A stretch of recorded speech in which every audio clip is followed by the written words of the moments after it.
Fair and balanced. I want to go to Democratic Massachusetts Congressman Jake Auchincloss. He joins us right now to sort of weigh in on all of this. You heard a lot of what he said, Congressman, but this idea that a number of donors are trying to focus now increasingly on the House and Senate, in your party as well, and I can understand that, but that it's happening among some Republican donors as well. What do you make of that? I was laughing to myself a little bit listening to Eric, because it's been a decade now, and you still have these GOP donors and pundits who say, you know, we really need Donald Trump to focus on policy and to stop insulting people and to act more statesman-like. Wake up, guys. It's not happening. He is a self-pitying whiner. All he does is bellyache and moan about his own perceived grievances, and it's boring and it's pathetic, and the American public are sick of it, and they're going to vote for their future, not for his past. So let me just be clear. I'm going to put you down as a maybe on Donald Trump this election year. But I'm kidding. I'm kidding. I want to step back and get your sense of this right now, because obviously Kamala Harris is in this position where, you know, about a month into being a presidential candidate, she still hasn't done any media interviews. There's a good strategy to that, possibly, because she's up in the polls. She might not feel that she has to. When do you feel she has to? Media timing and strategy, I'll defer to the Harris campaign on that. They're doing a good job so far. They've seen a significant boost in Democratic enthusiasm and battleground state polling. Obviously, she's debating Donald Trump in September, and that'll be an important opportunity for journalists and for the American public to see the contrast. And the contrast is going to be stark. Donald Trump will be talking about an 1890s tax plan that would raise taxes on the average American by up to $2,500. Kamala Harris is going to be talking about how we make prescription drugs and housing more affordable. This is about the economy. Kamala Harris has a vision for an economy with more breathing room for the average American: housing, energy, drugs, childcare, higher education.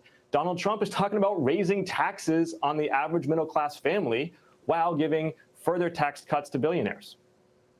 Well, it is fair to say, though, Congressman, that she wants to keep some of those Trump tax cuts, especially those on the lower to middle class realm. So she's thinking that he had some good ideas there. She is also supporting his efforts to remove the taxes on tips and all that. That, you know, it's very big in Nevada and for those types of audiences.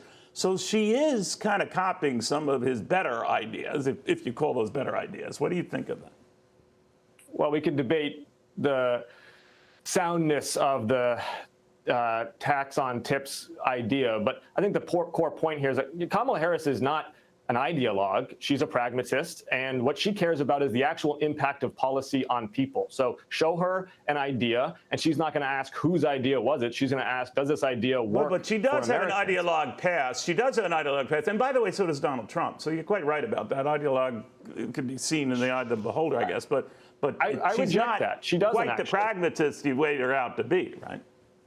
Look at her career as a prosecutor, where she took on sexual predators, where she took on big corporations on behalf of Californians. Look at her role as vice president to Joe Biden. What did we get done in Joe Biden's first 2 years? Bipartisan infrastructure law, bipartisan Safer Communities Act to reduce mass shootings, bipartisan Electoral Count Act reform to close the January 6th loophole, which, by the way, but Donald Trump she'll have to separate herself from him on a couple of things, right, Congressman? She'll have to separate himself, some of the inflation policies and the rest. That's going to be a very delicate dance, right? Well, let me answer your first question first. No, she's not an ideologue. She was pragmatic alongside Joe Biden to pass the most productive, the most bipartisan Congress since the 1960s. And then number two, on inflation, yeah, prices have been higher, but inflation is also down by 70% since its peak in 2022. And we have seen wages go up faster than inflation over the last several years. So the average family's $900 real more in 2023 than previously. So yes, prices are high. Wages are going up even higher. Right. We have more work to do. I would love to see strong Democratic policies on housing, on prescription drugs, on energy go into effect and to be expanded upon in a Harris administration.